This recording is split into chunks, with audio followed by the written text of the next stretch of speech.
Hello guys! At eto, may ikikwento ako sa inyo. Nandito na naman tayo. Siyempre, good morning dyan at good evening dito.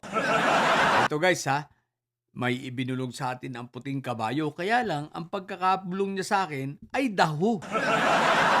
Daho daw sa tatlong ito. Daho kaya ang kanyang sinasabi dahil siya mismo ay hindi sigurado kung sino. Pero dahil sa meron siyang mahabang tainga, aba, ay narinig niya.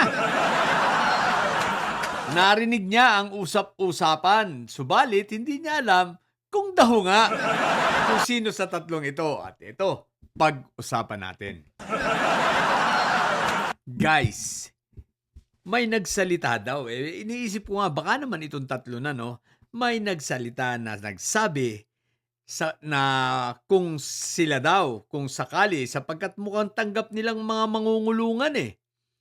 Kung sila daw ay papalaring nasa hindi pa nakukulong at inabot nila ang impeachment ni Inday Sayad at sila ay nananatili pa rin na senator judges dahil hindi pa nakukulong, boboto raw sila. Boboto raw siya pala, siya. Ang tanong, sino kaya sa kanila, no? Boboto daw siya ng yes sa impeachment ni Sayad bagamat siya ay nasa minority, no? Boboto. Ano ang dahilan?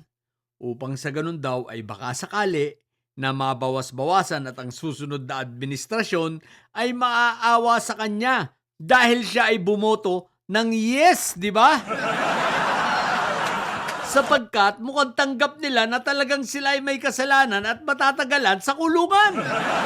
Ibig sabihin, anong tawag dito? Nagbabaka sakali na sa gagawin niyang aksyon na yon, baka siya daw kahit papano mabigyan na, kumbaga mapababa man lang ang parusa o mabigyan ng pagkakataong makapagpiyansa or whatever or malakad ng gobyerno. Gobyerno napapalit dahil nga sa gagawin niyang pagboto laban dito kay Sayad. Ngayon guys, kung ito ay totoo, shoot na sa balde itong si Inday Sayad kasi nga sa ngayon ang solid na ang masasabi natin na ang majority ay umaabot ng 15 na. Ang kinakailangan ayon sa konstitusyon ng Article 11 Article 11 Section 3 yata ng paragraph 6 ka, tama no? Kinakailangan 2/3 ng Senado ang siyang boboto, 2/3 ng mga senador ang siyang boboto, which is pumapatak nga ng 16. Ngayon may 15 na ang mayorya, so kailangan pa ng isa. Ngayon ang balita nga, di ba, may babaliktad pang isa, sigurado na yon. Sabi. Pero eto guys, ang tanong, sino nga kaya sa tatlong ito?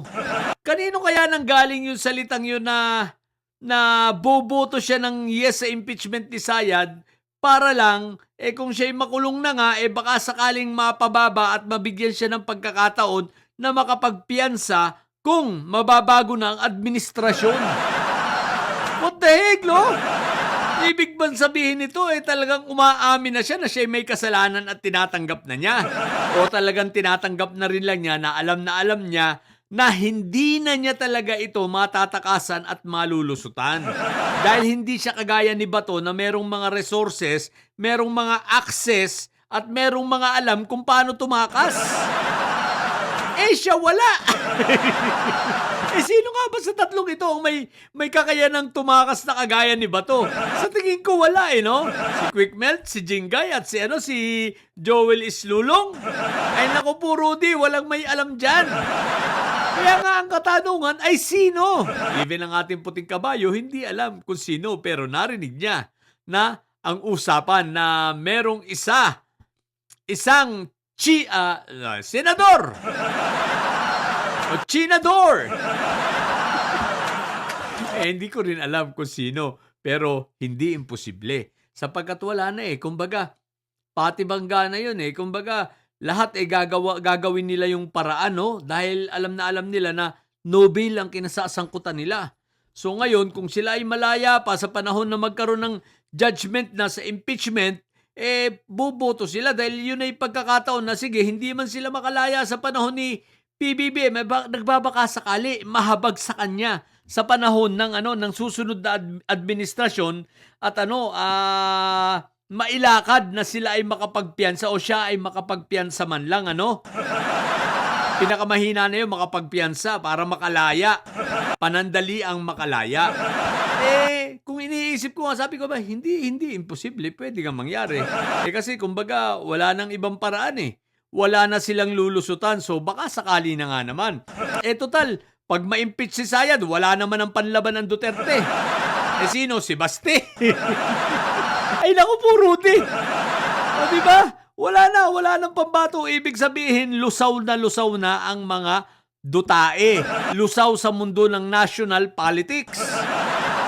Maaari hanggang Davao na lang sila, pero nasyonal, wala na. Tapos na ang kasaysayan ng mga dutae sa magiging impeachment ni Sayad, sa pagkakatanggal nito, tapos na.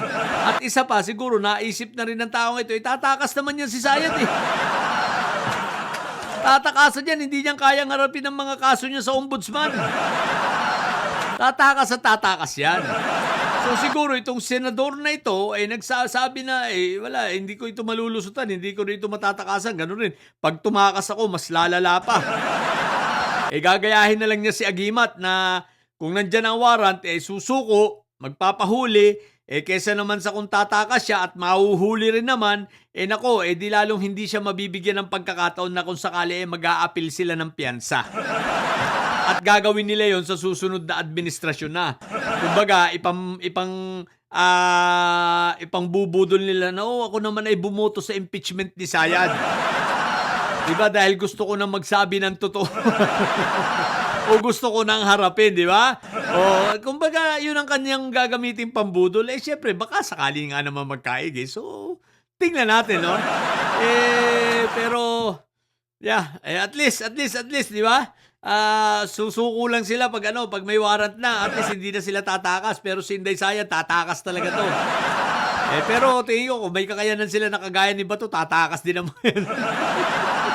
Kaya lang, walang kakayanan Pero tama naman, guys. Kaysa kayo ay magsipagtakas kung maglabasan kayo ng warrant, tama, mag-stay na lang kayo at sumuko, harapin, para baka sakali mapagbigyan pa kayo, di ba? At yun nga, kung ang ipambubudol ninyo, bumoto naman kayo sa impeachment ni Sayad, sa susunod na administrasyon, hindi mo alam, di ba?